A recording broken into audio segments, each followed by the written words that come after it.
সবাইকে স্বাগতম। Target SSC golden নবম দশম শ্রেণীর গণিতের 2.1-এর যে অঙ্ক এবং 2.2-এর যে অঙ্ক সেট এবং ফাংশন।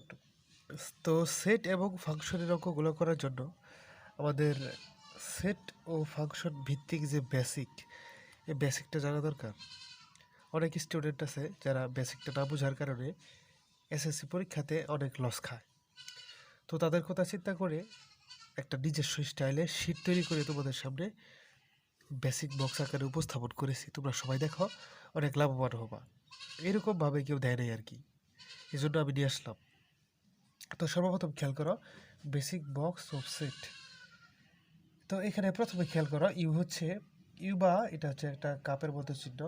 তো কাপের মতো চিহ্ন হচ্ছে দুটি সেটের উপাদানগুলোর সবগুলো নেব, মানে দুটো সেট দেওয়া থাকবে, সেটের উপাদানগুলোর মধ্যে সবগুলো একবার একবার করে নিলেই সেটা হচ্ছে ইউ, মানে হচ্ছে কাপের মতো যে চিহ্নটা থাকবে তার কারিশমা। ওকে, তারপরে দেখো এন বা টুপি, এটাকে বলা হয় টুপির মতো। তো টুপির কারিশমা হচ্ছে দুটি সেটের উপাদানগুলোর শুধু কমনগুলো নিব। দুটা সেট দেওয়া থাকবে, দুটা সেটের মধ্যে যে কমন কমন অংশ যেগুলো থাকবে অথবা যে জিনিসগুলো দুই জায়গাতেই থাকবে আমরা তাদেরকেই নিব। এটা হচ্ছে কারিশমা এন এর। আচ্ছা, ওকে। যার উপর প্রাইম থাকবে, এটা হচ্ছে 3 নম্বর, যার উপরে প্রাইম থাকবে বড় হাতের ইউ থেকে তাকে বাদ দিব। এটা একটা সূত্রের মতো, তোমরা মনে রাখবা। অধ্যায়ের ভিতরে যখন আমরা প্রবেশ করব তখন কিন্তু তোমাদেরকে আমি এই জিনিসটা দেখাই দিব, ঠিক আছে? অধ্যায়ের ভিতরে প্রবেশ করলে তখন এই জিনিসটা অনেক বেশি বুঝতে পারবা। এখন ইউ যে বললাম বড় হাতের ইউ, এটা কি বোঝা দরকার আছে না? অবশ্যই দরকার আছে। একটু নিচের লাইন খেয়াল করো। বড় হাতের ইউ হলো বাপ্পাও সেট। বাপ্পাও সেট আবার কি? তার মানে যে সেটের মধ্যে অনেকগুলো উপাদান বিদ্যমান সেটি হচ্ছে ইউ সেট। ওকে, এখন তুমি দেখো ছাগলের উপরে যদি তাহলে প্রাইম দিই, ছাগল প্রাইম মানে হচ্ছে ইউ থেকে ছাগলকে বাদ। গরুর উপরে প্রাইম দিলে ইউ থেকে গরুকে বাদ। যদি ঘরকে প্রাইম করি তাহলে ইউ থেকে ঘরকে বাদ। আর একটা লাইন একটু খেয়াল করতে হবে, সেটের অঙ্ক করার ক্ষেত্রে যে জায়গায় ব্র্যাকেট থাকবে ব্র্যাকেটের ভিতরের কাজটুকু আগে করতে হয়। এই জন্য লিখছি সেটের অঙ্কে ব্র্যাকেটের কাজ সর্বপ্রথম করব। তোমরা একটু খেয়াল করে এই জিনিসটা স্ক্রিনশট নাও অথবা খাতায় নোট ডাউন করে নাও, তোমাদের নিজেদের স্বার্থে বলতেছি। কেন? যখন আমি অনুশীলনী 2.1 এবং 2.2 এই দুইটা জিনিস আমি করাইতে যাবো ফুল, তখন এই বক্স ছাড়া তুমি করতেই পারবে না।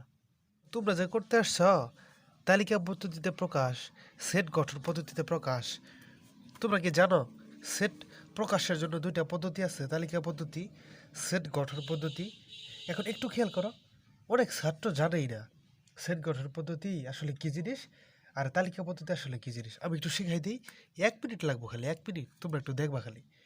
তালিকা পদ্ধতি হচ্ছে সহজ সরলভাবে ঘটে, দুঃখিত, সহজ সরলভাবে সেট প্রকাশের পদ্ধতিকে তালিকা পদ্ধতি বলে। তাহলে কঠিনভাবে যদি প্রকাশ করে ওইটারে কি বলে? তাহলে কঠিনভাবে সেট প্রকাশের পদ্ধতিকে সেট গঠন পদ্ধতিতে বলে। তাহলে সেট গঠন পদ্ধতি হলো সেট কঠিন পদ্ধতি, আর সেট তালিকা পদ্ধতি হচ্ছে সহজ পদ্ধতি। তোমরা আরও সহজভাবে মনে রাখতে পারবা, একদম সিম্পলভাবে। যারা অঙ্ক করতে চাও, অঙ্ক করতে গেলে কিন্তু এই জিনিসটা লাগবে। তোমরা আরও সহজভাবে মনে রাখার জন্য যত অঙ্ক করতে চাও সেভাবে কীভাবে মনে রাখবে একটু দেখো। তালিকা পদ্ধতিতে এক্স এন জেড দুইটা ফুটা, বড় চিহ্ন ছোট চিহ্ন সমান চিহ্ন সমান চিহ্ন, বিলংস টু, এই প্রতীকগুলো থাকবে না। আর সেট গঠন পদ্ধতিতে এক্স এন জেড দুইটা ফুটা, ছোট চিহ্ন বড় চিহ্ন, এখানে সমান চিহ্ন এদিকে সমান চিহ্ন এবং বিলংস টু, এই প্রতীকগুলো 100% থাকবেই। তার মানে আমরা বলতেই পারি তালিকা পদ্ধতিতে প্রকাশ করার জন্য যদি কোনো জায়গায় এইগুলা দেখি এইগুলাকে বাদ দিব। আবার সেট গঠন পদ্ধতিতে এইগুলা যদি না থাকে আমরা নিজেরা এইগুলা সম্পর্ক দিয়ে দিয়ে বানায় নিয়ে এসে বসাবো। কথাটা বুঝতে পারছেন ভাই?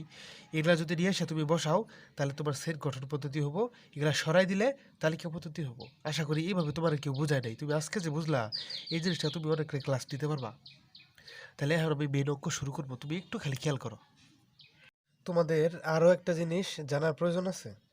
আচ্ছা, কী জিনিসটা জানার প্রয়োজন আছে? বাংলা কথায় সম্পূর্ণ বেসিক সেট এবং ফাংশনের নবম দশম শ্রেণীতে যারা আছে আর কি। আচ্ছা, একটা জিনিস মানে অনেক স্যারে বোঝায় না, অনেক স্টুডেন্ট বোঝে না, তো ওই প্রেক্ষি থেকেই আমি আর কি মোটামুটি একটা কোর্সের আয়োজন করছি, কোর্স না কিছু এই যে সিটের আয়োজন করছি। তো এখানে তুমি একটু খেয়াল করে দেখো, একটা সেট দেওয়া আছে এ সমান একটা সেট। তো এই সেটের উপাদানগুলো কি 7, 14, 21, 28। যখন এরকম সুন্দর করে সেট দেওয়া থাকবো, সেই সেটের এক একটা উপাদানকে এক একটা এক্স বলা হয়। তাহলে আমি কি বললাম, সেটের একটা উপাদানকে একটা একটা এক্স বলা হয়। এখানে 21 একটা এক্স, 28 একটা এক্স। তাহলে সেটের আলাদা আলাদা উপাদানগুলোকে আলাদা আলাদা এক্স বলা হয় গেল। তাহলে সেটের প্রত্যেকটা উপাদানকে এক্স বলা হয়, এটা তো বলতে পারি। আর এন এর একটা বক্স আছে, এন এর বক্সটা হচ্ছে এন ইকুয়াল টু 1, 2, 3, 4, 5, 6, 7 এরকম কোটি কোটি পর্যন্ত। একটু আগে আমরা দেখে আসলাম, এটা তো জানার কথা। তারপরে জেটের একটা বক্স আছে, জেট হচ্ছে পূর্ণ সংখ্যা, এন হচ্ছে স্বাভাবিক সংখ্যা, আর জেট হচ্ছে পূর্ণ সংখ্যা। তো পূর্ণ সংখ্যার বক্সটা হচ্ছে 0 থেকে শুরু করে ডান দিকে +1, +2, +3, আর বাম দিকে হচ্ছে -1, -2, -3, আর অনেক যাইতে পারে। যদি কোনো সেটের অঙ্কের ক্ষেত্রে তোমাকে বলে এক্স, আর এই জিনিসটার নাম হচ্ছে বিলংস টু, এই চিহ্নর নাম হচ্ছে কি, বিলংস টু মানে হচ্ছে বেড়াতে যাওয়া। কেমনে বেড়াতে যাবে একটু পরে আমি দেখতেছি, ওকে।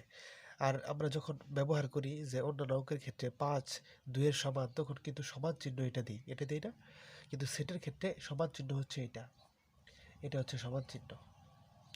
এটা একবার সমান চিহ্ন, এটা আরেকবার সমান চিহ্ন, অঙ্কের খাতিরে সেটা বিভিন্নভাবে লাগে, কিন্তু সমান চিহ্ন সেটের এগুলাই, ঠিক আছে। এখন দেখো, এটার মানে যে বেড়াতে যাওয়া, এটা কেমনে বুঝবা, দেখো এক্স বিলংস টু এন, তার মানে এক্স জিনিসটা বেড়াতে গেছে এন এর বাসায়। কার বাসায়? এন এর বাসায়। তার মানে এক্স এর মান হচ্ছে এক্স সমান সমান 1, 2, 3, 4 এমনি চলবে।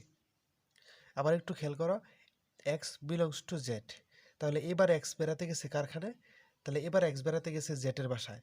তাহলে এক্স এর এবার মান হচ্ছে এক্স ইকুয়াল টু, ওই যে দেখো -0 আছে, -+1 আছে, তাহলে এক্স ইকুয়াল টু এবার 0, +-1, +-2, +-3। বুঝতে পারছো? এক্স যদি জেটের বাসায় বেরোতে যায়, তাহলে এক্স এর মান হবে 0, +-1, +-2, +-3। আবার এক্স যদি এন এর বাসায় বেরোতে যায়, তাহলে এক্স এর মান হয় 1, 2, 3, 4, 5 এরকম কোটি কোটি সংখ্যা, ঠিক আছে। তার মানে স্বাভাবিক সংখ্যার জন্য একবার এন ব্যবহার করা হয়, পূর্ণ সংখ্যার জন্য একবার জেড ব্যবহার করা হয়। এখন বুঝতে পারছো কিভাবে বেড়াতে গেছে, এই জিনিসটা দিয়ে বুঝাইছে। এটার মানে হচ্ছে বিলংস টু, তার মানে হচ্ছে বেড়াতে গেলে যেটা পাওয়া যায়, BELONGS, বিলংস টু, এটার মানে হচ্ছে বিলংস টু। হ্যাঁ, তাহলে পরিপূর্ণ মোটামুটি বেসিকটা আশা করি আসছে। এটা হচ্ছে সমান চিহ্ন, আর এটা হচ্ছে সমান চিহ্ন, এটা হচ্ছে সমান চিহ্ন। আচ্ছা, আমরা সরাসরি অধ্যায়ে মুভ করার জন্য এই জিনিসগুলো আমাদের লাগতো, এই জন্য তোমাদেরকে শিখাইলাম।